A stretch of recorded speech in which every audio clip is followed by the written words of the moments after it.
Rape करके निर्मम हत्या करने का जो काम किया है वो भारत देश का व्यक्ति नहीं हो सकता, क्योंकि ये भारत देश कानून को मानने वाला देश है। यहाँ पर हिंदू, मुस्लिम, सिख, ईसाई सब आपस में भाई बनकर रहते हैं, लेकिन मणिपुर राज्य के अंदर घुसपैठ करके म्यांमार के जो कुकई अग्रवादियों ने वहां को जलाने का काम किया है, उसको बिल्कुल बर्दाश्त नहीं किया जाएगा। पूरा हरियाणा आपके साथ है, मैं हरियाणा की जिम्मेदारी लेता हूं। आज किसान आंदोलन होने की वजह से हमारी 400 गाड़ियां वहीं पर बॉर्डर पे रुक गई। मेरे साथ हजारों की संख्या में हरियाणा वासी यहाँ पर पहुंच रहे थे, लेकिन वहां पर क्या है, किसान आंदोलन की वजह से गाड़ियां रोक दी गई। लेकिन फिर भी मैं आप लोगों को विश्वास दिलाता हूं कि हरियाणा आपके साथ है, मणिपुर के साथ है, मतई हिंदुओं के साथ है। साथियों, जब पाकिस्तान के अग्रवादियों को, पाकिस्तान के आतंकवादियों को एक दिन में घुसकर मार दिया जाता है, तो इनको क्यों नहीं मारा जाता? यह भी तो हमारे देश के खिलाफ है। ऐसा करना पड़ेगा। जैसे पाकिस्तान को सबक दिलाया है, जैसे पाकिस्तान को सबक सिखाया है, ऐसे ही म्यांमार को भी सबक सिखाना पड़ेगा, क्योंकि हमारे देश में घुसकर हम यह चलने नहीं देंगे। आपके मणिपुर के नेता, लोकप्रिय नेता भाई महेश मुझसे कई बार फोन पे बात करते हैं। पिछली बार मैंने इनसे बात की, जब ये हत्याओं का इतना बड़ा कांड हुआ तो ये रोने लग गए, भावुक हो गए, क्योंकि मणिपुर से बहुत प्यार करते हैं। मणिपुर की लड़ाई दिल्ली में लड़ते हैं। आज हरियाणा को लाने का काम, पंजाब को इकट्ठा करने का काम भाई महेश कर रहे हैं। मैं इस मंच के माध्यम से आपको यह विश्वास दिलाता हूं कि हरियाणा आपके साथ तन मन धन के साथ है। आपकी एक कॉल पर हम आपसे आगे खड़े हुए मिलेंगे और कुकी उग्रवादियों का इलाज कर दिया जाएगा। साथियों, मेरा देश, इस देश के अंदर कई बार इस देश को गुलाम बनाने की कोशिश की गई, लेकिन सबका इलाज कर दिया गया। अब इनका भी इलाज कर दिया जाएगा। साथियों, हमारी एकजुटता, हमारी एकता सब पर भारी पड़ती है। अंग्रेजों से हमने लड़ाई लड़ी, हमारे हरियाणा से लगभग 4000 स्वतंत्रता सेनानियों ने अपनी जान दी, लेकिन अंग्रेजों को भी यहां से बाहर निकाल दिया था। और इनकी तो क्या औकात है, कुकी उग्रवादी किस खेत की मूली है, इनको उखाड़ के फेंक देंगे। तो साथियों, बड़ा दुख है कि मेरे देश के अंदर ऐसा काम हो रहा है। मैं देश के प्रधानमंत्री जी से यह निवेदन करता हूं कि उनको सबक सिखा दिया जाए। मेरे मतई हिंदू जो मेरे भारत देश के वासी हैं, उनको अमन चैन से रहने दिया जाए। इन्हीं शब्दों के साथ मैं अपनी वाणी को विराम देता हूं, लेकिन आराम नहीं करूंगा। मणिपुर के लिए ऐसे ही लड़ाई लड़ता रहूंगा। ये हरियाणा आपके साथ है।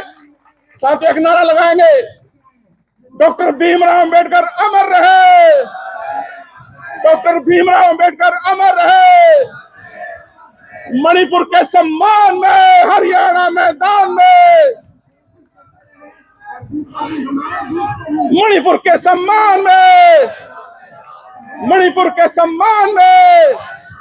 I would like to tell the supporters from Punjab led by Mr. Kulan Singh जी, कुलन सिंह और आपके साथियों को welcome to this.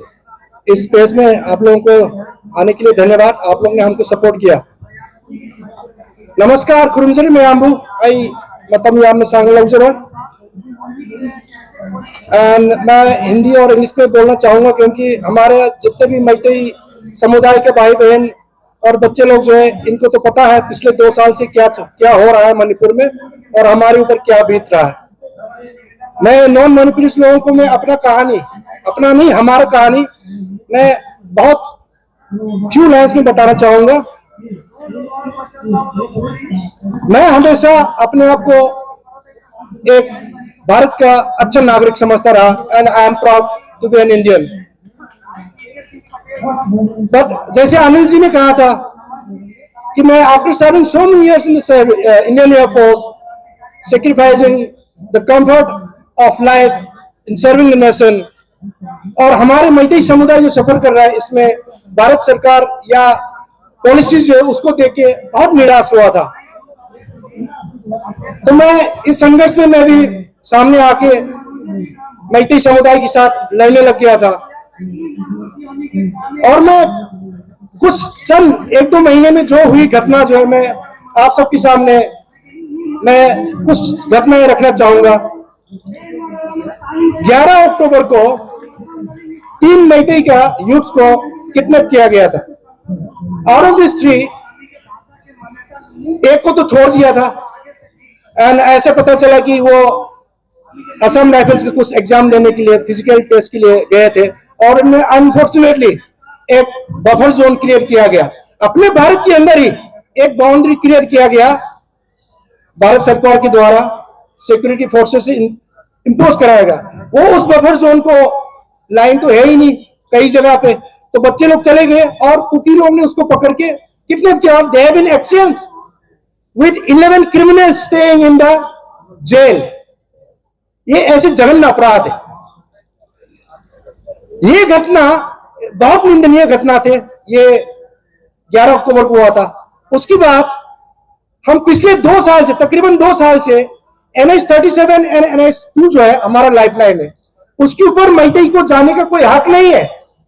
On paper हम जा सकता है, भारत का संविधान कहता है हम कहीं पे भी जा सकता है, लेकिन हमारे मणिपुर में अपनी जमीन में जो बफर जोन जो उसको क्रॉस नहीं कर सकता, हम अपनी नेशनल हाईवे पे नहीं जा सकता, तो हमको तो जीते जी कन्फाइन कर दिया ना।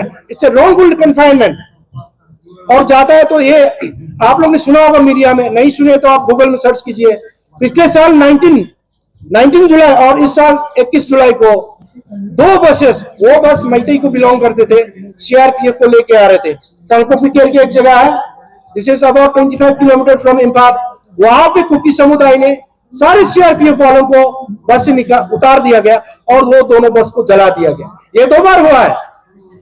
Security forces they kept seeing, वहां पे और भी सिक्योरिटी फोर्सेस थे, लेकिन सिर्फ वो बस मैती को बिलोंग करता है कि जलने दिया गया।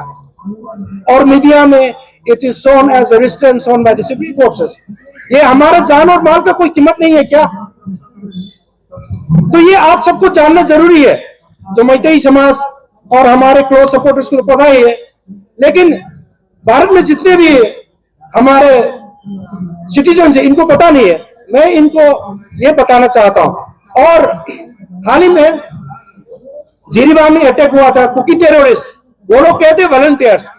अरे वॉलंटियर के पास कैसे ऑटोमेटिक वेपन्स कैसे आ गया?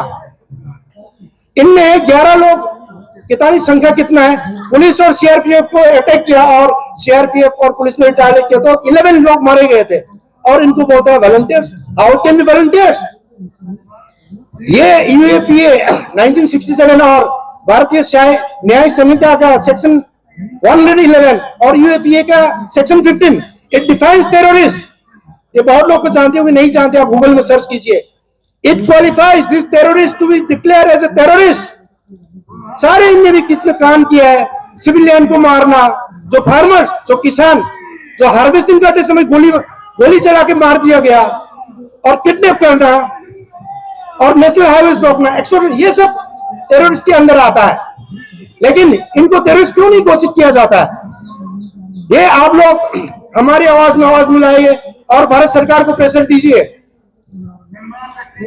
भारत के बड़े बड़े मंत्री लोग बोलते हैं जीरो टॉलरेंस फॉर टेररिज्म, और क्या हमारे मणिपुर में जो हो रहा है टेररिज्म वो टेररिस्ट नहीं है क्या? जीरो टेररिज्म है तो इनको भी खत्म कीजिए। हमारे पास एक्ट है, आइन है, लॉ है, इसको इस्तेमाल पे लाइए। मैं मैती टेररिस्ट और इंसर्जेंसी को सपोर्ट नहीं करता, लेकिन हमारे मैती समुदाय की आर्म्स ग्रुप है, इनको तो UAP 1967 के तहत बैन किया जाता है। ये मैं नहीं कर रहा हूँ, BN शर्मा नहीं कर रहा हूँ। आप MHA की एनुअल रिपोर्ट देखिए, नेट पे मिलता है, वहां भी लिखा है जितने भी मैती उग्रवादी जो है they are banned under UAPA 1967. However, the Kuki arms group, they are not banned.